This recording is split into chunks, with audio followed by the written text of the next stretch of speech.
Have you ever? Have you ever heard the term all theory, no practice? Basically, if you read a textbook, watch some YouTube videos, and then you try to go out and do something complicated, it turns out to be harder than you thought. In my last video, remember we talked about embodied simulation. It's the secret sauce that all the other deception experts that you see, they don't know that and they don't understand it, and no one ever taught them that. So I'm giving it away for free right here.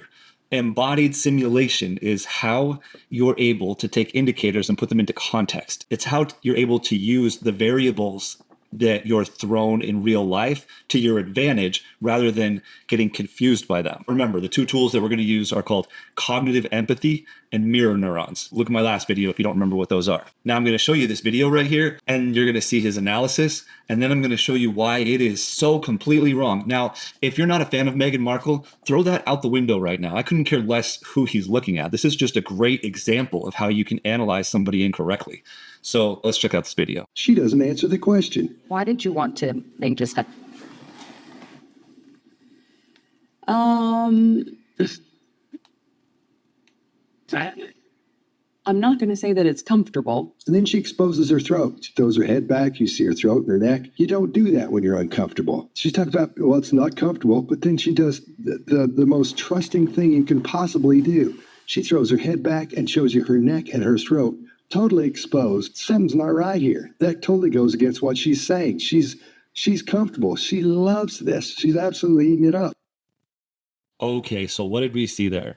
She does tilt her head back, and as he explains there, that is a way of showing trust.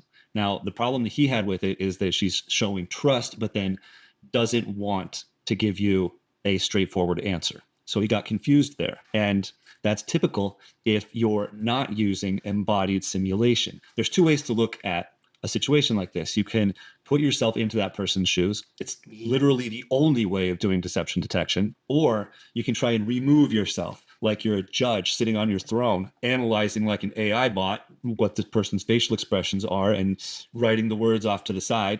This is anger. That's not how you do deception detection. First, you have to understand what's going through the person's mind. What's the interview about? We already know that the interview is about mental health. If you watch the interview, which I don't think he actually watched the whole interview, but the interview is about mental health. Specifically, it's about a dark point in Meghan Markle's life where she was suicidal. When she does this position right here, we got to ask ourselves, first off, what's she thinking about? We should already know that. And why is she exposing her throat to someone like Oprah? Well, Oprah has made billions of dollars by being the most warm and trustworthy figure when she's sitting across from someone. I don't care if you like Oprah or not. You can't argue the fact that she's made a lot of money by getting a lot of people to talk to her. That's her superpower.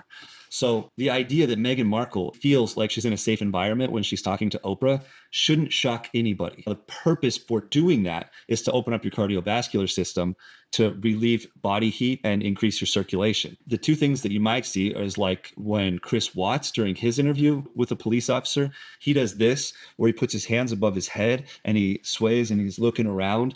And that shows you that he is extremely nervous and under the stress of getting caught. When somebody does this, it's different. They're putting themselves into a position that shows trust, but they're still under stress. From that point, it's pretty easy to figure out what she's thinking because she is there to try and raise awareness for mental health, but she doesn't necessarily want to start off the interview by saying, hey, I was suicidal. In fact, you have to go about 80% of the way through the interview in order to get to that point. Oprah has to ask her a ton of questions. It's not something she's comfortable just blurting out to the world. So none of that should be super surprising. The problem is that if you don't put yourself into somebody else's shoes, if you don't take the context of the conversation, then you end up with this misalignment where he says, look, she's acting all trusting, but she doesn't want to tell you what she's thinking.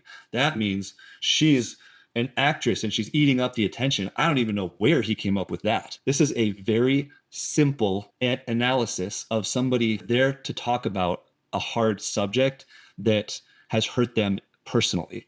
And the idea of just opening up your soul on camera is difficult. And so you see that hesitation. That's literally all this is about. So before you go jumping to conclusions, put yourself in someone else's shoes, just in that moment that you're analyzing them at least. I'm not even asking you to be an empathetic person. Just understand what embodied simulation means and what cognitive empathy is. It's a technique so that you can understand what you're analyzing. All right, that's enough for this one. I'll see you in the next video.